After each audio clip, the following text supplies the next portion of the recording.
चुका है, ठीक है। और इसके लिए मैंने सोचा है कि 45 डेज़ में मैं आपकी पूरी क्लास 10 NCERT कवर करा दूं।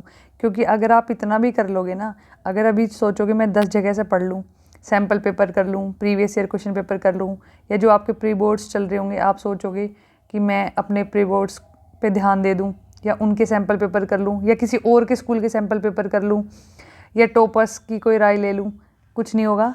अब जितना कम टाइम बच रहा है उसमें आप एक काम करो, जो सबसे पहले जो सब्जेक्ट्स नहीं आते ना उन्हें, सॉरी मतलब मैथ्स की बात अगर हम करेंगे तो जो टॉपिक्स आपको बिल्कुल भी नहीं आते हैं उन्हें कोशिश करो कि उनमें से कोई चैप्टर है जो आप कवर कर सकते हो, तो फिर उसे ठीक करो। अगर नहीं लग रहा है ऐसा कुछ तो भाई जो करा हुआ है अभी तक उसे रिवाइज़ करो। मैंने एक अपना नया प्रोग्राम बनाया है जिसमें मैं 45 डेज़ में फुल NCERT कवर करा दूँगी, और स्टार्टिंग में मैं वीडियोज़ बनाऊँगी, बाद में मैं लाइव क्लासेस भी लूँगी। तो दोनों तरीके से आप इसे कर सकते हो, ठीक है।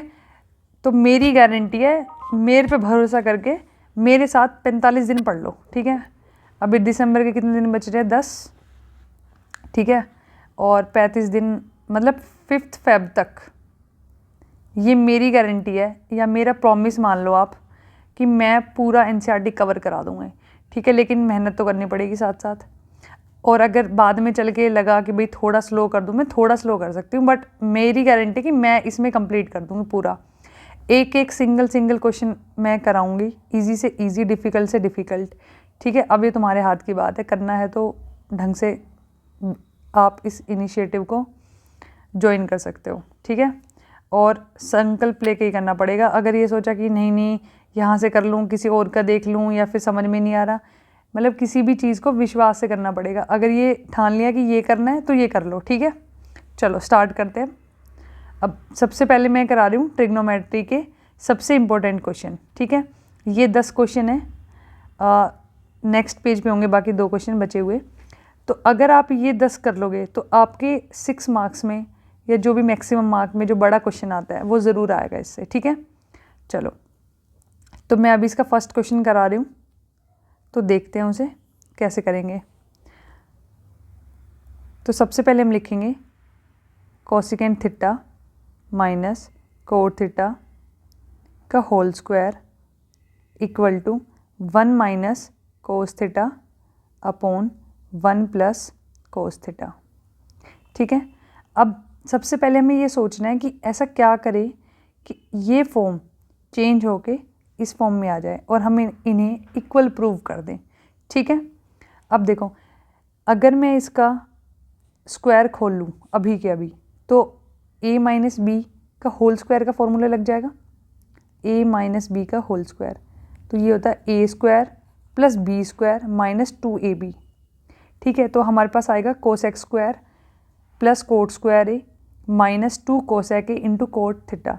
लेकिन उससे तो हमारी प्रॉब्लम सॉल्व होगी नहीं, मीन्स हमें ये वाली अप्रोच अब नहीं लगानी है। अब हम इसके अलावा क्या कर सकते हैं?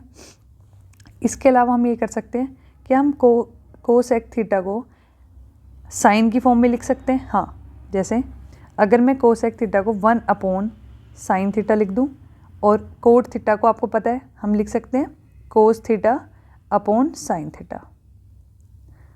तो मैंने यहाँ पे क्या किया है, इसकी फॉर्म चेंज कर दी, और आपको ब्रैकेट में लिखना है cosec theta equal to 1 upon sine theta and cot theta equal to cos theta upon sine theta, ठीक है।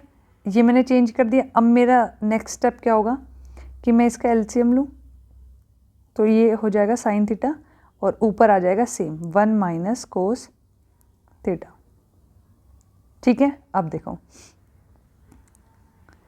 अगर मैं इसका स्क्वायर खोलूँ तो ये हो जाएगा 1 माइनस कोस थीटा का होल स्क्वायर, और नीचे हो जाएगा sign square theta.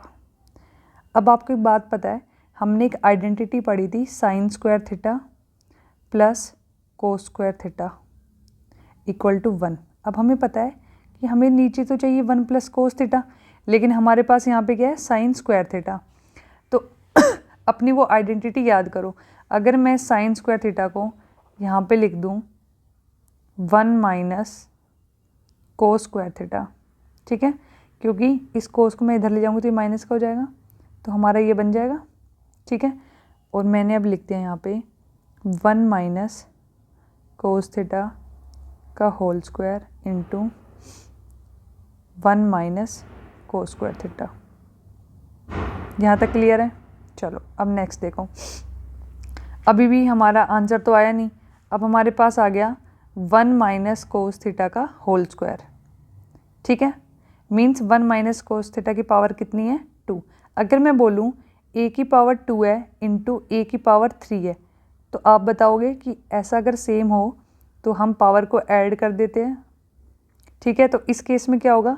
1 minus cos theta, ये a है और ऐसा ही सेम होगा, तब हमने इनको मल्टीप्लाई किया तो इनकी पावर ऐड कर दी और हमने लिख दिया 1 माइनस कोस थीटा का होल स्क्वायर, या 1 माइनस कोस थीटा की पावर 2।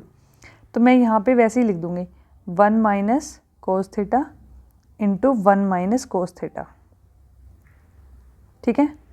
नीचे क्या है? 1 माइनस कोस स्क्वायर थीटा, 1 का स्क्वायर तो 1 ही होगा, मीन्स इसको हम a स्क्वायर मान लें और इसे b स्क्वायर, तो यहाँ पे हम फॉर्मूला कौन सा लगा सकते हैं? a square minus B square.